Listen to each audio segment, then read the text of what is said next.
listening to Business Talk Radio, where we take business to the next level. Rapping with Dr. Jacalyn connects you with experts from all over the world to help you take charge of your career, your business, and your life. Rap along with us. Visit drjacalyn.com to learn how to become a guest or a sponsor. And now, the doctor is in.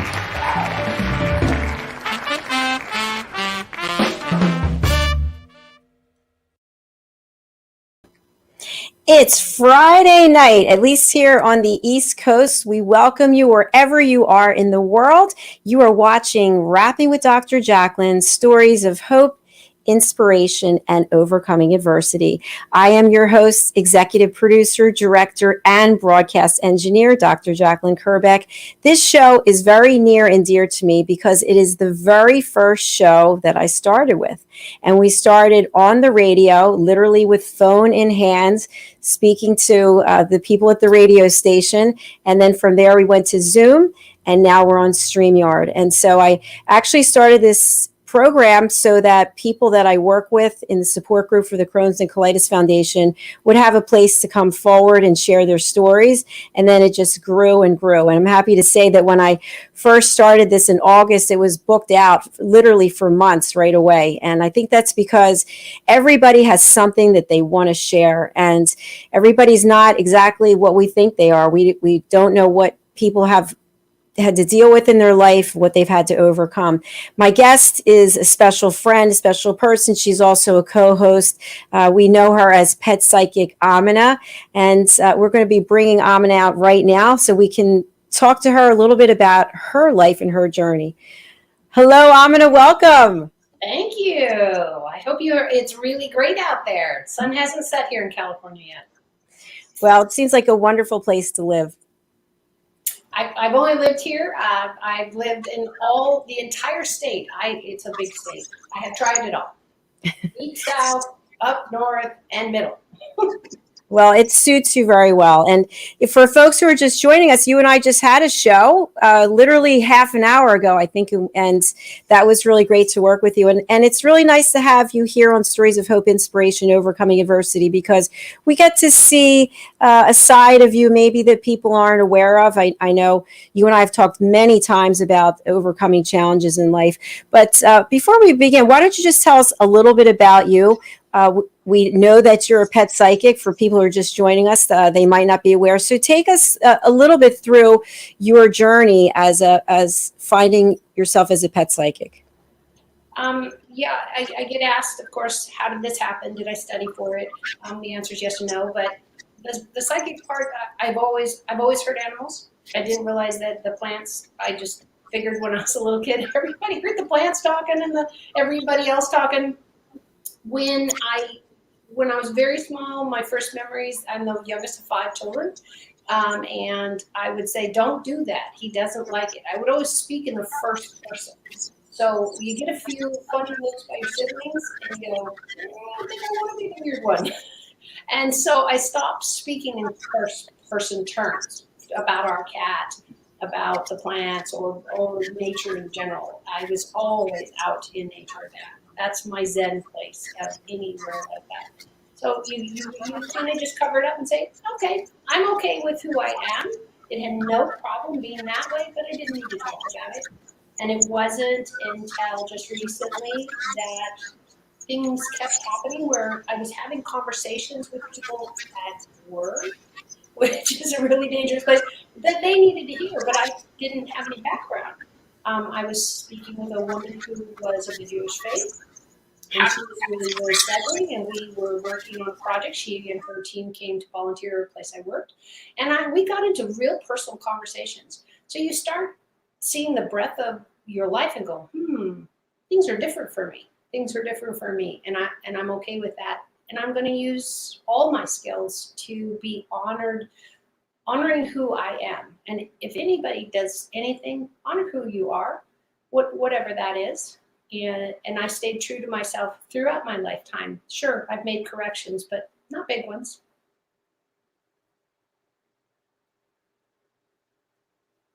As you're talking, I'm thinking to myself that you knew you had this ability.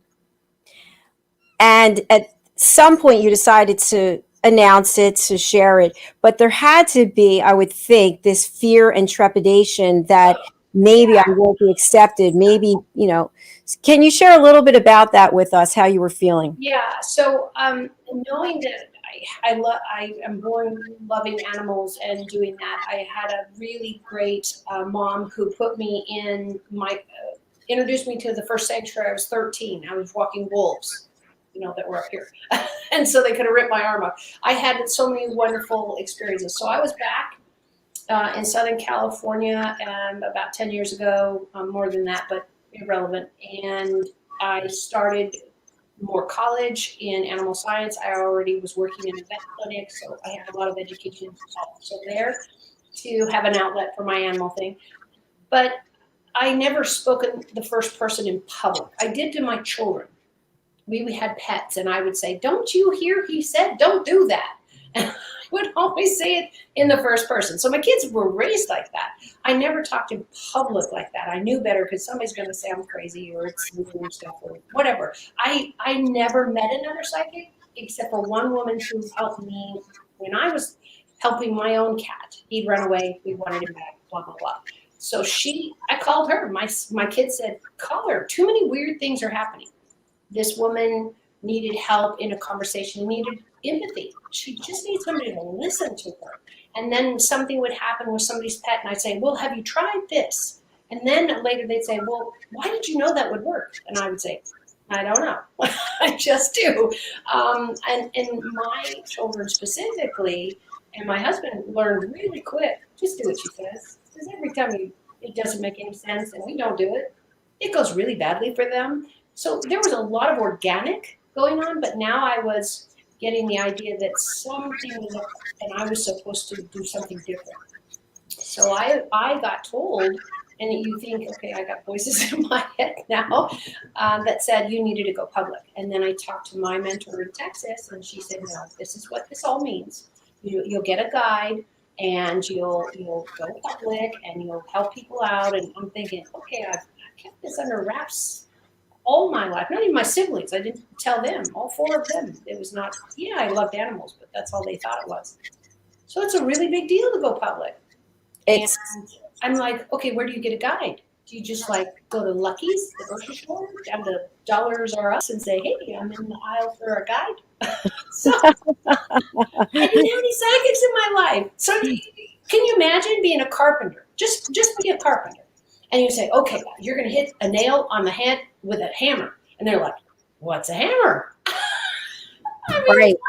Really, really, really pedestrian things. I had a woman accost me when I finally figured out that from my psychic that I was needing to go public. And I'm like, okay, so I'm going to get a guide.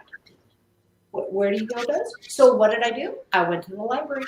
I went to the whole psychic section, tried to look through all the books. And can you imagine the vocabulary?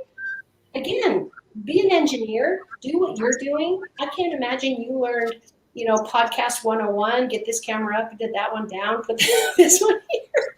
That's a lot of vocabulary if you don't have a clue what the lens number 12 needs to do because it'll bring your brown color and your white color. I don't know anything about cameras. But that's what I had to do. I'm thinking, okay, I get a guide. That's wonderful.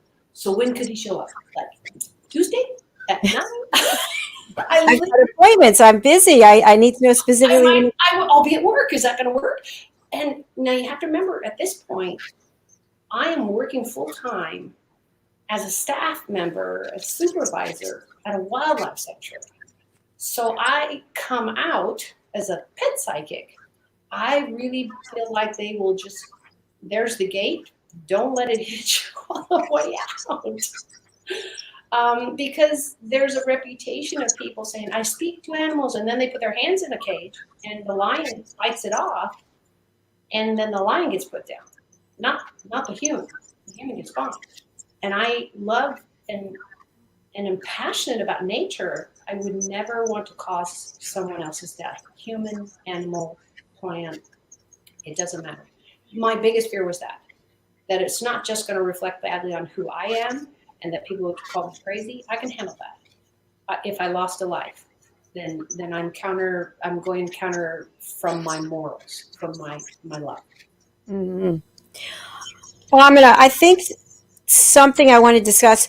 We talked about when you decided to come out and let the world know that you were a pet psychic. Mm-hmm. And for a certain period of time when I was growing up, psychic was like, oh, that's like bad word, crazy Yes. person. It's against Yeah. religion. And then it seems like there's a shift where it was actually pretty cool to be a psychic. It's cool to know a psychic. It's cool to hire a psychic. I mean, I have a number of friends who they hire psychics on a regular basis. What do you think it is that caused this transition?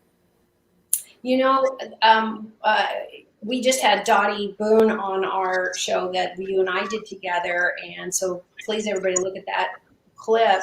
But she's much older than I am and has lived through these transitions, and I will absolutely own that I'm not the expert here.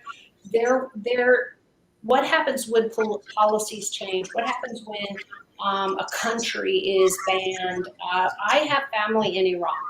Let me use this as an example. I met my husband and all my friends that are from that country in college. And it was right after the Iran hostage crisis. It is right after, the whole thing in the country imploding and them shutting it down. It was just a really tumultuous time. And here, within 3 to 5 years, my best friends are all these people. And I'm marrying one of them. And I remember our first date.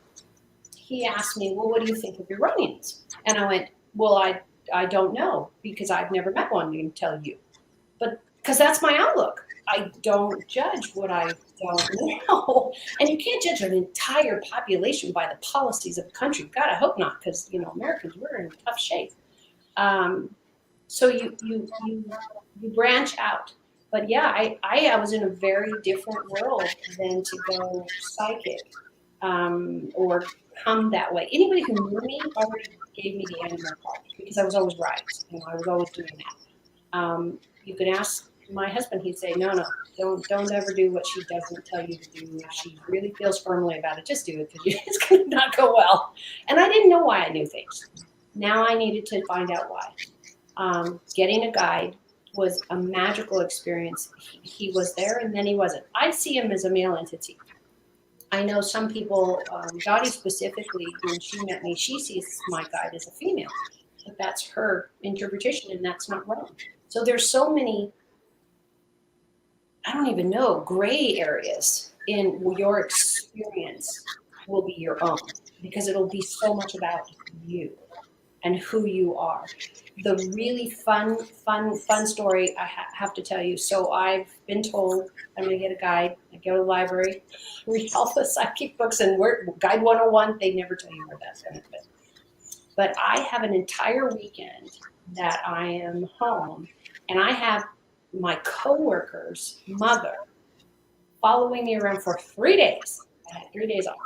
And she kept saying, you got to talk to my son. You got to talk to my son. You got to talk to my son. And I'm thinking, okay, wait a minute. So I'm going to tell somebody I work with at a wildlife sanctuary that I see dead people. I don't know. How's this going to go well? Because we're coworkers, but we're not like buddies or anything. And you don't know what somebody's going to find weird. Yeah, I want to just say that could be something that really that somebody turns their back and goes, yeah, that's right. She's crazy. You need to get rid of her. And because it's somebody you see occasionally, because he's always coming off work when I'm coming on. Because in the sanctuary, you're there 24 hours a day. So we have shifts all the time. So he and I were going to train on one of the big water trucks because I'm there and I'm a supervisor. I need to handle wildfires. This is just the world we're in California. So luckily, not luckily. So this woman's following me around for 3 days, yelling at me. It's like having a little voice in my head go, talk to my God, talk about. I'm thinking, man, I don't know how to get rid of spirits, but this is really gonna stop because I couldn't get any rest. This woman's yelling at me because I kept saying, no, I'm not going to jeopardize my job. I'm not going to jeopardize my life just to tell your son this silly piece of information. Anyways, the world gets in the way. He and I ended up training that day. I came back from work. He's like, oh, today's the perfect day. I'm going down. You want to go with me? And I went, snap. I'm going to be alone in a truck with him. And I couldn't tell him. I could privately say it. So we got out. We were doing what we need to do. He showed me the equipment, and I said, "Okay, Terry, I got to tell you something. Your mother's been following me for 3 days, yelling at me and telling me I got to tell you this. And I know this is going to sound weird, but I kind of have a little bit of a psychic ability, blah blah blah." And so he just kind of looks at me and went, "Okay," fixes the water.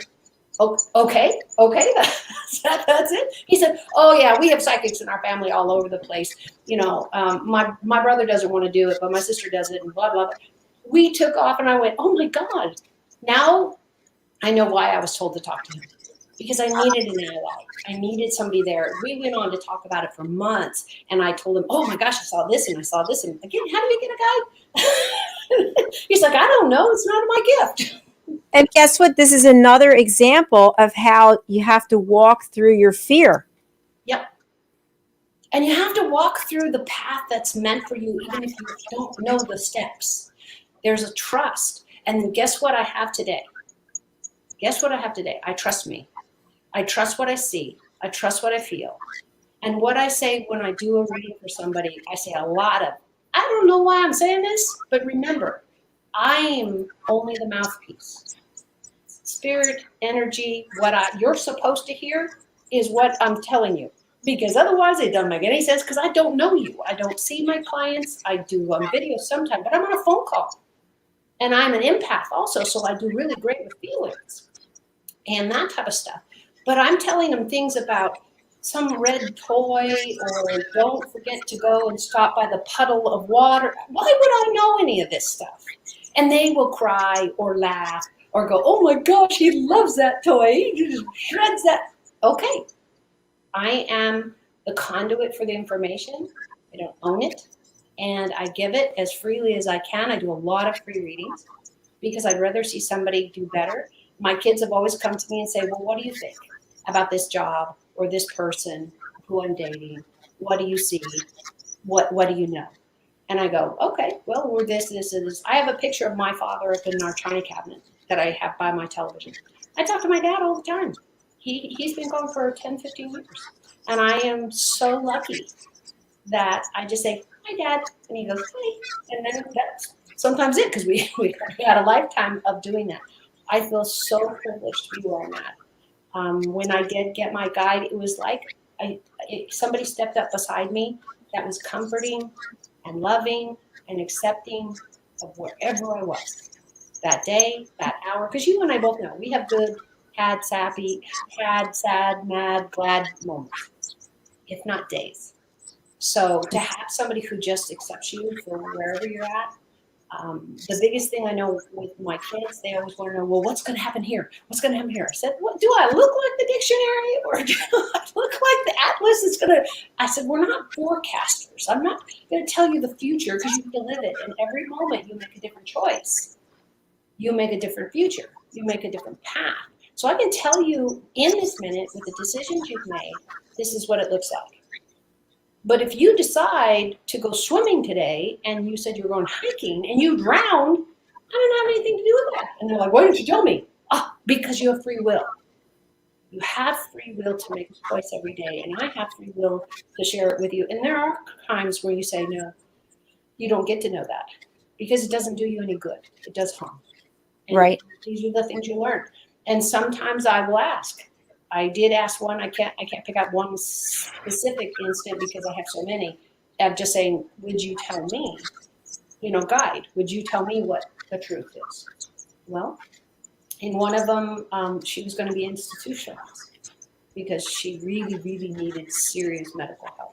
But that didn't do her any good. It would have caused more mental stress than her coming to it and going to see a doctor. So I'm sending them to a professional where she can get that piece of advice and do better. I want all of us to do better and love better and be compassionate and see it from somebody else's point of view. If I could do that just across the world and with animals. And you are doing it. You are doing it. So every day. That's the goal. We're going to take a quick break and hear from a couple of our sponsors, and then we'll be right back. Don't go away. Stay with us. We've got a lot more to talk to Aminah about. Hi, my name is Zane Carson Carew, and I'm the author of this book, The World's First Tooth Fairy Ever.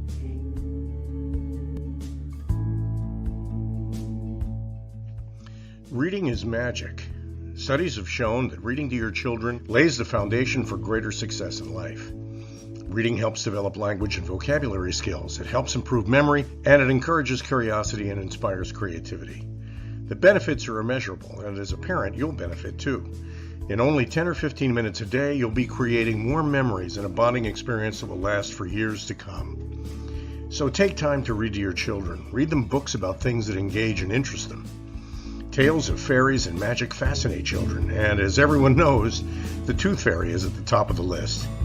If your child loves magic, wands, adventure, and what child doesn't, you'll love reading them books from the trademarked series, The World's First Tooth Fairy Ever. Follow along as Abella, the world's first tooth fairy, accidentally starts the tooth fairy tradition. Learn the tricks of being a professional tooth fairy in the book, Abella Starts a Tooth Fairy School. Your child's imagination will soar as you read the adventures of Abella and her magic wand.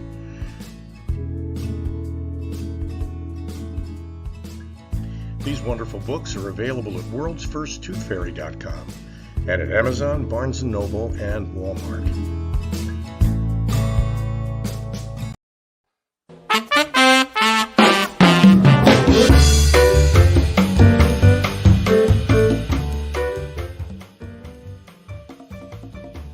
Hello, I'm Dr. Jacalyn.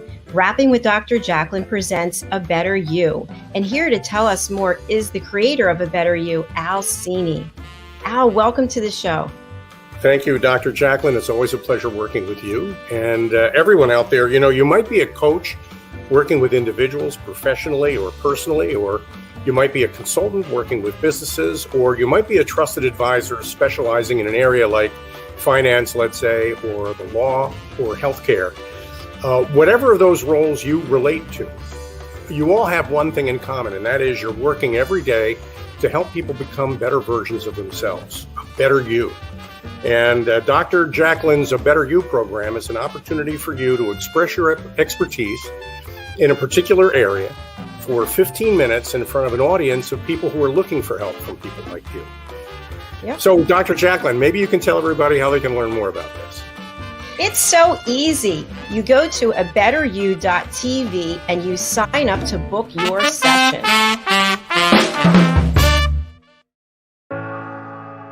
I tried to ignore it, but my stomach issues were out of control. I couldn't fix them on my own. It was time to do something. A friend said the Crohn's and Colitis Foundation could help me find a specialist. Feels good to finally have a plan. Don't hide your symptoms. Get help at spillyourguts.org today.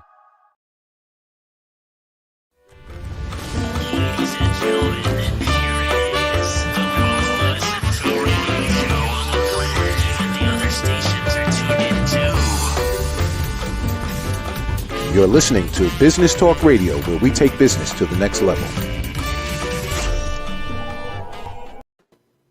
Hello and welcome back to Rapping with Dr. Jacalyn, stories of hope, inspiration, and overcoming adversity. My guest is my friend and co-host, Aminah. Here she is. And we've been talking about her journey a little bit and her life as a pet psychic when she came out to everyone to let them know she was a pet psychic, what that was like. And then, of course, today it's actually really cool to be a psychic and everybody wants your attention. Everybody wants to talk to you, tell you what's going to happen in the future. A question I have for you, you just mentioned that you are basically the vessel through which this information comes. But is it exhausting? Is it exhausting being the carrier of this of information on a regular basis? You know, in the beginning, absolutely. When we're doing anything, I'm the fifth child of a coach, so I already knew how to manage my work and manage my exercise and get enough water and all that type of stuff. Anything you're going to do professionally, you need to manage. So when I went to the whole psychic part, that I didn't have those tools. I didn't understand what I needed to do to make sure I was healthy. So I would walk away with these horrible headaches after readings. I would need to, get a lot more rest and a lot more sleep. There are tools for every job, every single job. And what I also missed when I was in Southern California was support. I didn't have a team. I didn't have support on all the things that is going on. So you need support. You need to find your teammates. Well, then my time in Southern California ended, and I came back up here. First thing I did was get on a platform called Meetup and look for a psychic group, and I found a couple, and it was really, really, really neat to have that support. People to ask, okay, do you see this, or if you talk about this, or if you hear this, because my gift is broader than just animals. Again, I have a specialty in people who have passed and died. So I really needed that kind of support to make sure that, that I checked in with somebody. I said, is this normal? I was getting a lot of migraines, more than usual. So what did I need to do? Sometimes it's as simple as drink more water and make sure you give yourself breaks. Make sure you're this. I was worried that I would lead somebody astray. That was a huge concern of mine, that I was authentic, that I was real, that I was trusting in what I heard. That took years. Like any professional. Do you jump out there as a professional athlete or pianist or public speaker? Do you jump out there and say, hey, I'm great? Well, if you heard my first speech when I was 9, maybe not. I mean, I was comfortable up front, but was I a peri expert or even a close expert on rattlesnakes? No, but that was my topic. I lived in the desert. We had a lot of them. So my sister went through my parents' stuff, and I have a picture of me standing there, showing a woman how a bite looks. That's the picture. So I have proof it happened. When you shared with people that you had this gift, this ability, you already mentioned one example, but did you find that most people rallied around you? Or did you find that you had to sort of go off in a different direction and surround yourself with a whole new group of people? The only reason I'm struggling for an answer is because I obviously know what I've lived. I'm going to be weird now, okay? There's somebody listening that I don't want to take this wrong, and I don't want them to think that it's simple and easy and there's no guide and there's no support. For me, I was brought along step by step. I was introduced to people step by step and that kind of stuff. But because I'd been doing it my whole life, it was about fine-tuning. So let me keep using the instrument metaphor. Is if you know how to play a trumpet, you put your lips here and blow. That's not really music. It just means you can turn the instrument on. So in the beginning, I could turn the instrument on, but I got these horrible migraines because guess what I did is I accepted everything that person was feeling, all of the angst of their animal, everything I was owning. And then you get a few people, and then you look for support. So you go get that coach, you go get that professional, you go find resources, not just books, but human resources also, and say, okay, this is going to kill me. Because I remember getting done with a couple of readings, and I went out on the patio to be with nature, and my family came up and said, this is going to kill you. You are absolutely wiped for the rest of the day cognitively, and I was in a great deal of pain. So that's when I found the Center for Creative Living, Dottie, and everybody there, and just said, I'm a pet psychic. And she said, oh, that's great. We don't have one here. That's really good. One of my family members said, what is she collecting? I said, no, she wants to diversify, make sure she has that she's really serving the community that she's out there. But what brought me were people like Dottie and everybody who's done this for a lifetime. I could ask, okay, I get sick every time I do a reading. Well, because I was taking on their stuff. I was owning, during the reading, I was owning what they were going through. Well, you can't do that. It's like, what, you're going to help alcoholics, and what, you're going to drink the whole time so you know to feel? That's not how this works. I took psychology. It was my minor. So it's like, no, that's it. So I had to surround myself with support, physical support, my family, and doing fun things. But I also had to put up a guard every time and say, this isn't mine. I'm going to help them. And the guide is going to help me say the right words.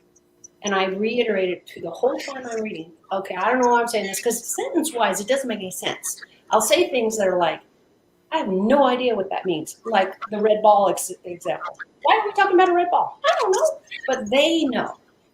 And we're going to work it out. And then I go, oh, that's what that means.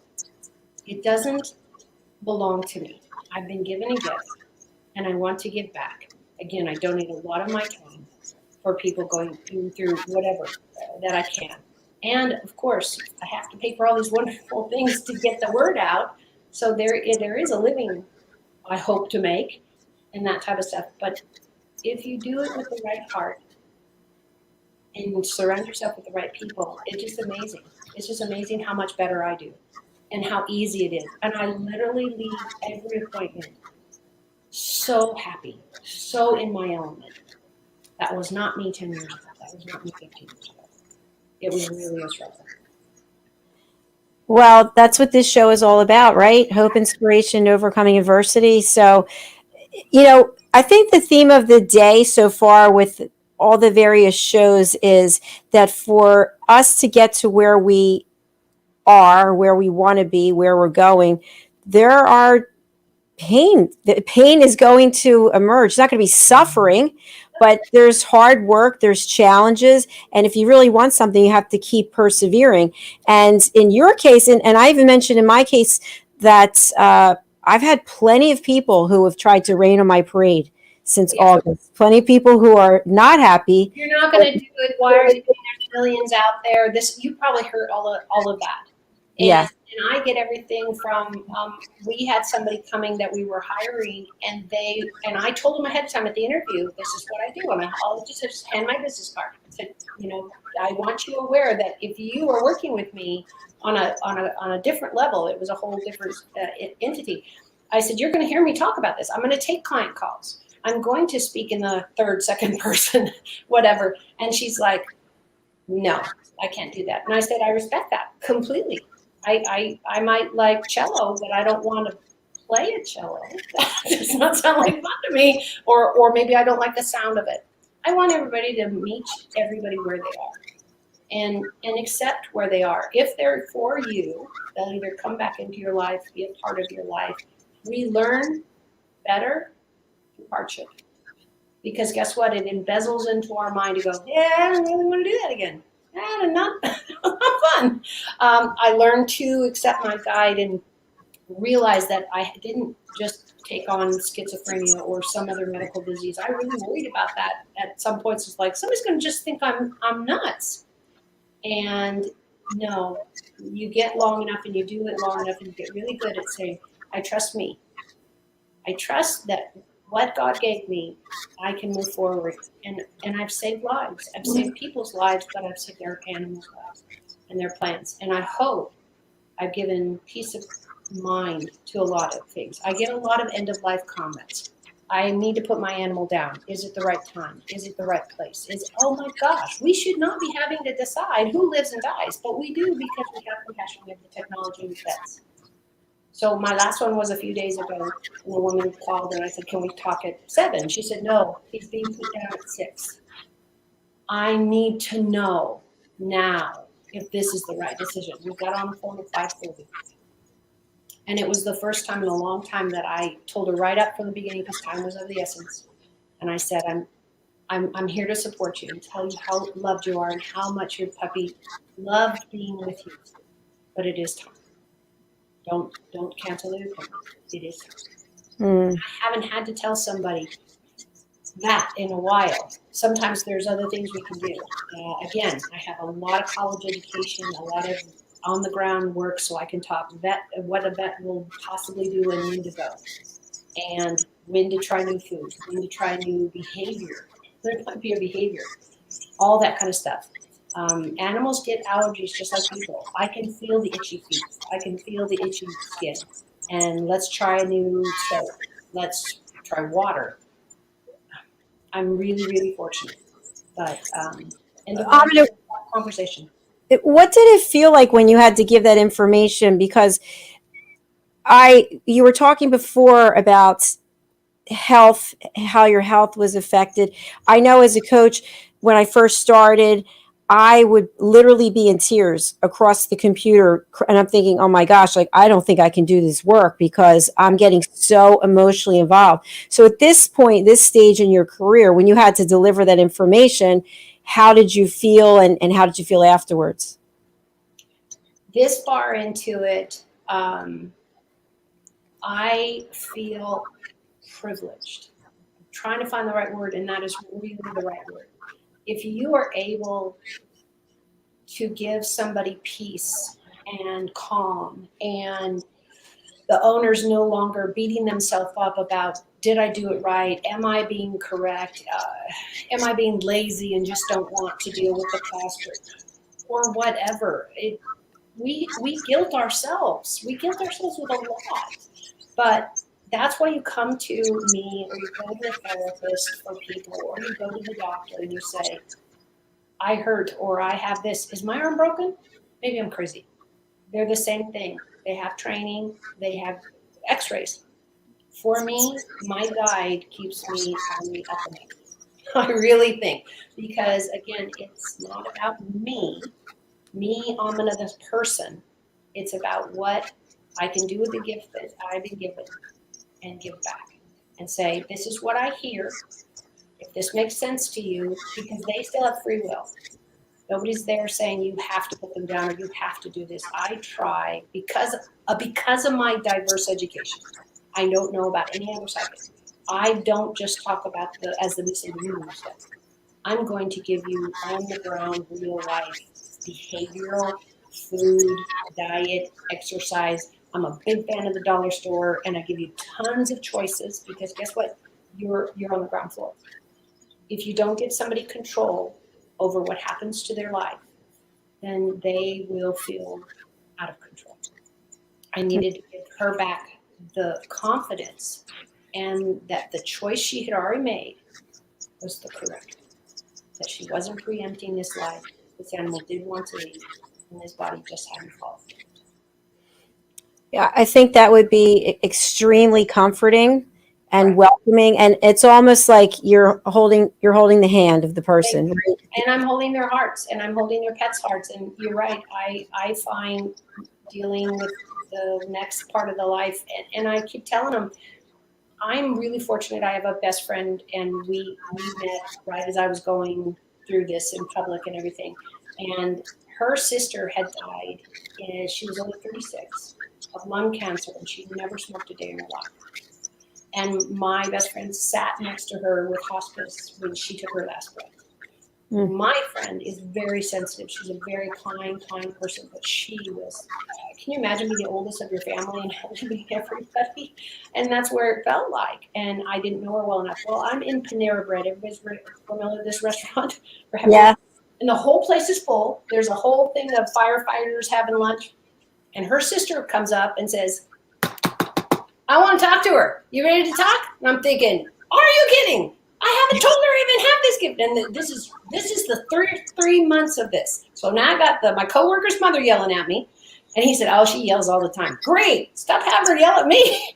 And now what is going to be my best friend of all time, sister, said, I want to talk to my sister. I want to talk to my sister. And I'm thinking, in the middle of a restaurant? So this is what happens in the beginning when we don't know what we're doing. What I know today is, no, I'm in control. My body, my mind, you are going to wait because guess what? You don't get any better. This just doesn't get any worse. And I literally told her in that store, in that restaurant, I'm so sorry, but do you know I'm kind of a little different, right? And your sister's here. She has a message. And you should have seen her eyes. I'm thinking, oh man, I got no friend now. And I made this poor woman cry in the middle of a restaurant. She forgave me, by the way, and she never accosted me. And today we're still very, very besties. But these are the things you learn when you do it wrong. When you say, I have boundaries, and you know this as what you're doing, you're going to be barraged with people who say, I want to be on your show. I want to be on your show. I'm going to be the best thing on your show. And then you go look it up and go, oh, yeah, no, that's not going to work. Stick to your true self. Get support, please. Please, please get support. Because without my guides, without my family, without my children saying, no, Mom, we watched you do this forever. You might as well get paid to Right. That's exactly right. You might as well get paid. Right. So get support, and then believe in your dream. You want to go sail around the world? Go for it. Maybe buy a sailboat and learn to sail first, but whatever. Teach yourself. Have a life jacket just in case. Or 3. You might need a pillow. When the waves go and take all your furniture, if there's furniture on a boat, there must be a little chair or something, right? Yeah, I think they're all bolted down though. I'm not a big boater person, but no, but I think that's a great way to close out the show and to close out the week. This is the last show of the week. I'm glad to spend it with you, and it's nice to see another side of you from the show that we do together. So I hope everybody will join us Fridays at 12:30 Pacific Daylight Time and 3:30 Eastern Daylight Time. I've got all the time zones. Yeah. Pick a time zone and say, go look it up. Right. Go look up. And for people who don't know how to watch our shows, I always get that. Like somebody say, oh, I happened to stumble on Facebook and I saw your show. All you have to do is go to drjacalyn.com, watch our shows, and all the information is there because we are on typically between when we live stream and when we become a podcast, we're on 16 different platforms. So lots of ways to watch. Absolutely. And you know what? If you want to be a guest on my show or you have something special you're doing, like help with your pet, Jacalyn and I would love to entertain having you. And you can reach me by my website or reach out to Jacalyn. But bridgingworlds.us, all my details are there. And of course, I'm on Facebook and all that kind of fun. Fantastic. Well, thank you so much for being a wonderful guest and friend and co-host. And I hope you have a beautiful rest of your weekend. Dude, take a break, woman. Go watch a movie or, I don't know, watch soap opera. Do they have I do take Friday nights off, and I've decided to take Saturday morning to afternoon off, and then I get back to it again. So you're addicted to all our benefit. But yeah. Well, there's just a lot of little details that go into all of it. And as I mentioned to you before, the social media piece is enormous. And now that I know I've been doing it the wrong way, it's all good. Successful you got. Gosh, that's terrifying if you're doing it that badly and doing this much wonderfulness. Wow. Can you imagine the gangbusters you're going to get in the next future? Well, thank you for taking this ride with me. I appreciate it. And I hope you have a wonderful rest of your day and weekend. I'll see you again next week. And we'll see you Friday. Yes. See you later. Bye. She's so lovely and such a kind-hearted person, and she helps so many people. I don't know if you have pets. I had 3 dogs, and they all got sick at the same time, and it was really a hard thing to go through, and you don't have to go through it alone. So if you need to speak to someone, whether you have a pet or not, please reach out. There are coaches all over the world who want to help you. There are support groups all over the world that want to help you. And I just want to thank you, everybody, for helping me help other people. That's what this is all about. If you'd like to be a guest, if you have a story to share, please go to our website, drjacalyn.com. It's so easy. There's a section there, book your session. And all of our shows are there. Really, everything that you need to know about what we do is there. And again, we are all about helping other people. So I thank you. I'm going to sign off for the rest of the evening, take some well-needed downtime, and look forward to seeing you next Wednesday when we come back. Bye.